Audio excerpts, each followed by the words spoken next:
Hello loves, welcome back to TigeraGitana. Today we are going to be doing our ORISHA story time for this week, and I'm really excited to share this one with y'all. As always, the purpose of these videos is definitely under fair use. This is more of an educational, so we're studying and we're going over, we're quoting the book and we're going over the different lessons that are in these stories and what we can learn from them, what we can understand from them, because these stories are passed down for a reason. They all have different lessons within them and different things that you need to recognize and learn that are deeply embodied within the Orishas and their experiences.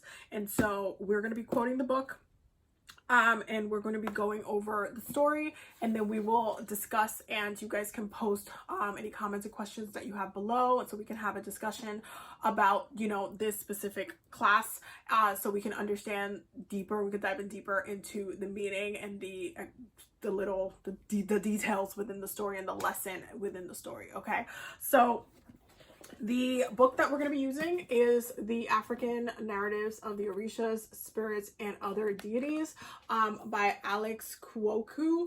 And I will have this book linked below if you would like to get it and do your own study and study on the different stories. It will be linked down below so you guys can access it. Okay, so the story that I picked for today, I wanted to really focus on toxic relationships a little bit. Okay, I wanted to focus that. I wanted to really see if there was like gonna be some stories on that. And I know that Osun and Sango have some very complicated history and relationship, and so I was going through and I was literally I saw this story and I was like, this is literally exactly what I needed and what I wanted to talk about. So that's what we're gonna go through today. So this story is on page 190 and 191. So it starts here and then it goes over here, and it is called Osun Escapes and Imprisonments. Okay, it's a very short story, but we're gonna go ahead. I'm gonna go ahead and quote it, and then we're gonna go dive in and discuss it, and there'll be questions and stuff. Okay. Long ago in Oyo Ile, Osun, the second wife of Sango, was the most beautiful of all of his wives, and because of Sango's jealousy, she was kept as a prisoner in his palace. One day, as Osun was walking by Sango's palace, he heard Oshun's cry. What would be happening to Osun? Osun decided to investigate the reason of Oshun's sadness, and he sneaked into Sango's palace. He heard Sango's outburst of jealousy towards Osun and thought, Sango is keeping Osun a prisoner in his palace. I must do something about this. Osun went to see Orunmila. Osun is being held a prisoner in Sango's palace. Can you help me rescue her?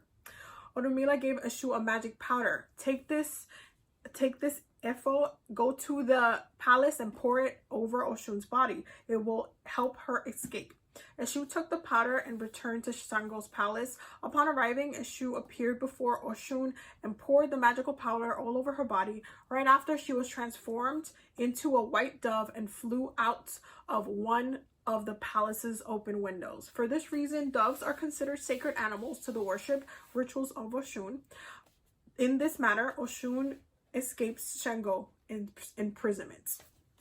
Okay, so the topic at hand is definitely toxic relationships and toxicity that you see within the relationships between some of the Orishas. Now, the story and the complications between Osun and Sango's relationship it has many layers. Okay, it has many layers, but I think that it's really important to understand the divine masculine and divine feminine energies and how they within the story, how one oppresses the other. Osun is often seen as an embodiment of divine feminine energy, and while you can say that Yamaya is like a little bit more of the mature version of the what's the word I'm looking for? I just had it. The mature version of the embodiment of the divine feminine energy, because the divine feminine energy can be very like the divine mother energy, the divine wisdom.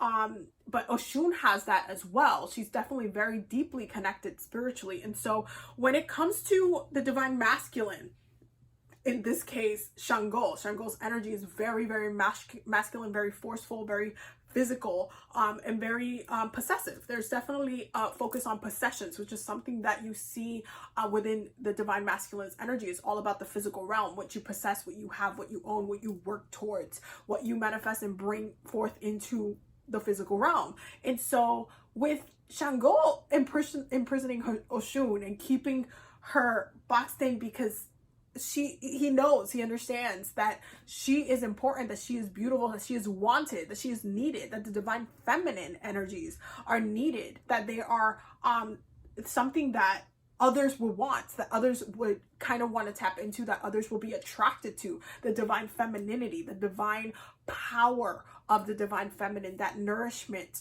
the beauty in all of it as well.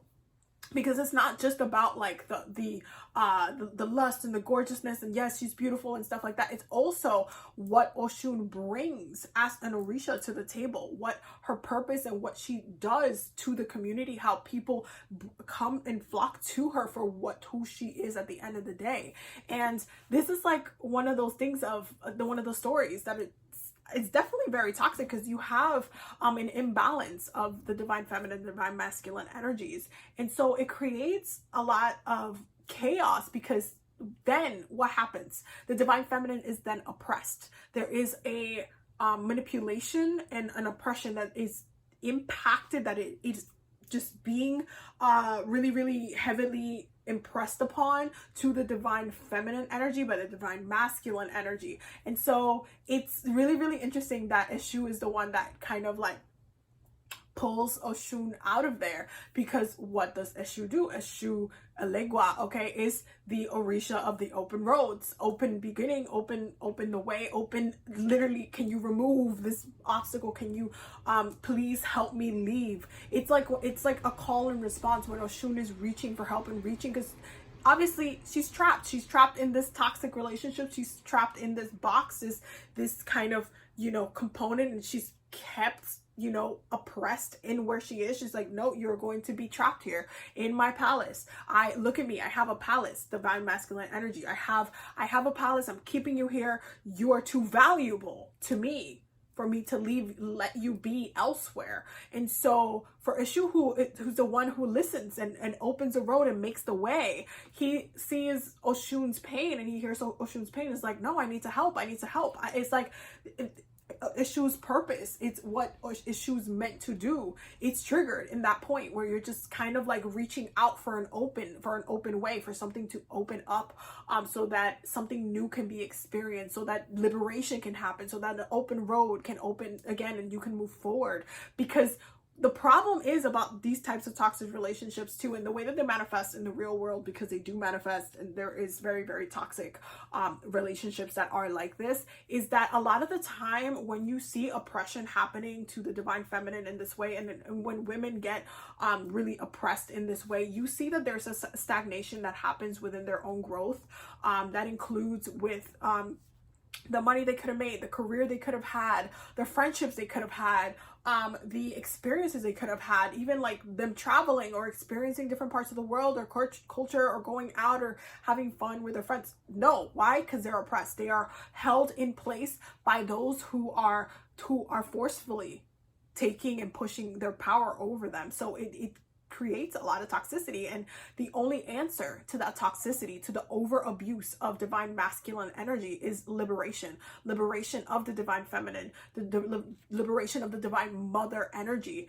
and really allowing for us to value equally both sides, and understanding that you cannot have one without the other. You cannot have one and oppress the other either.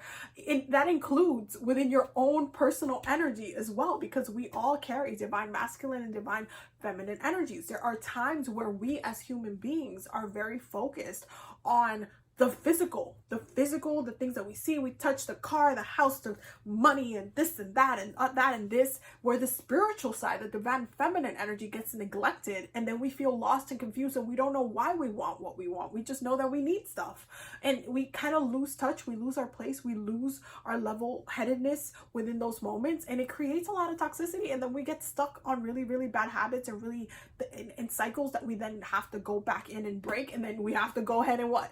do some road opening work so we can open the way, open our energy, open and clear out the debris of just dust that has been just settled there for such a long time. And so this is one of those moments where you have to understand that while there are some that can see, like, even the whole, oh, Shango has her in a castle, in a palace, like oh my god, she's in a palace, she should be fine, like she's taken care of, you know, she doesn't have to worry about anything, she's taken care of. But that's not freedom. That's not freedom. That's not you living your purpose, you living your life. Osun has a role to play, and she is purposeful, meaningful. She is needed. And so she cannot live under any other person's shadow. She must be her own energy, her own source. She must be divine. And she cannot do that while she is oppressed. And so it is really important to understand the relationships between the Orishas and what they do to each other, what situations they put themselves in, and why they need to be like addressed the way that they need to be addressed as well, because it all comes down to respect. But this really speaks to being liberated from toxicity, being liberated from toxic relationships, how they oppress and they hold back our power, and how others use those oppressions to take our power, our own personal power, and use it against us, use us to keep us down and keep us on the low. And it's so important to understand that, process, to understand that that energy and how it manifests within our lives, so that way we can really see it when we see it, and we can address it right away and make sure we're liberating ourselves right from the get-go, instead of getting caught up in the toxicity. So I hope that you guys enjoyed this story, because I think it's a very good time to talk about it.